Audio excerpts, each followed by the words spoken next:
आज की क्लास में हमने क्या क्या देखा, एक बार फिर से जल्दी से रिवीजन करा देती हूँ। चैप्टर 3 संविधान की अवधारणा जो है आज हमने पढ़ा और इसमें हमने जाना कि आखिर संविधान का अर्थ, कार्य, विशेषता, वर्गीकरण, संविधान और संवैधानिकता की बात की। थॉमस हॉब्स से हमने अपनी बातचीत जो है वह क्लास की शुरू करी थी।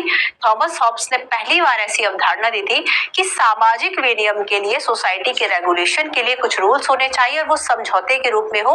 और ये समझौता कैसा हो कि पहले तो कहा जाता है कि प्राकृतिक रूप से मनुष्य के दो अधिकार, एक तो जीवन का अधिकार और दूसरा जीवन को बचाने का अधिकार, लेकिन जीवन को बचाने के अधिकार के नाम पर वह सब कुछ करे, ऐसा पॉसिबल नहीं होना चाहिए। ठीक है, जीवन की रक्षा के लिए मनुष्य को कुछ भी करने का अधिकार नहीं देना चाहिए, वरना फिर कैसे होगा, बड़ी मछली छोटी मछली को खा जाती है, वो वाले जो नियम है वो लागू हो जाएंगे। तो इसके लिए शक्ति ही सत्य है, इस तरह की चीजें आएंगी। तब आपको क्या करना है कि लोगों के बीच में राजनीतिक, सामाजिक अधिकारों, इन सभी की कुछ सीमाएं तैयार करनी है, कुछ समझौते बनाने हैं। तो एक जो सोसाइटी है वह साथ में तभी रह सकती है जब एक समन्वय हो जाए अधिकारों का, कर्तव्यों का, दायित्वों का, है ना। तो विनियमन की बात यहाँ से करते हैं। तो बेसिकली हमने संविधान की बात की कि संविधान का जो शब्द है वह लैटिन शब्द कॉन्स्टिट्यूटोरिया जो है, यहाँ से इसका मतलब है टू सेटअप करना या स्थापित करना।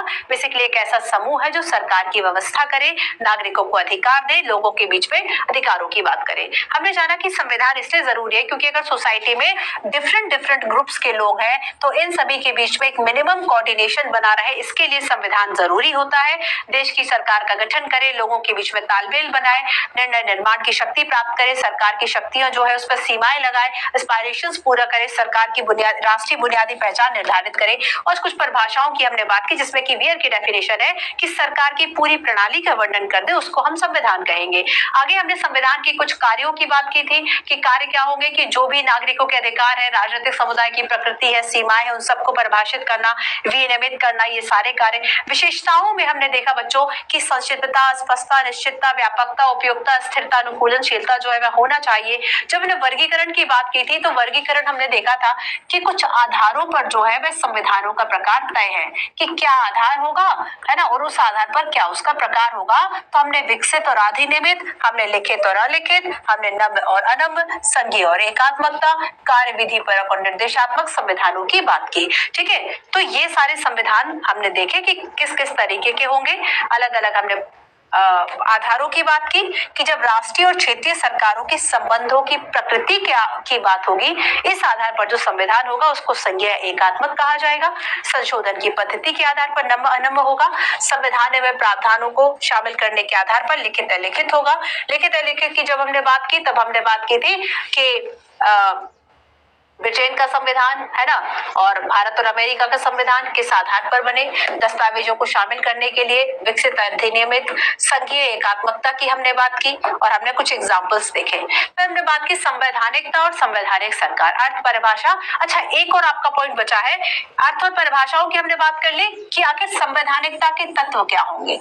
संवैधानिकता के एलिमेंट ये है कि ये जो सरकार है वह संविधान, वही सारी बातें जो अब तक हम पढ़ चुके, संविधान के अनुसार चलेगी, है ना। संविधान के अनुसार जो सरकार चले, संविधान की शर्तों के अनुसार जो सरकार चले, उसे ही हम कह सकते हैं कि वो संवैधानिक सरकार है। तो एक संवैधानिक विद्वान है लुईस हैनकिन, उन्होंने कहा कि संवैधानिकता के 8 तत्व होते हैं।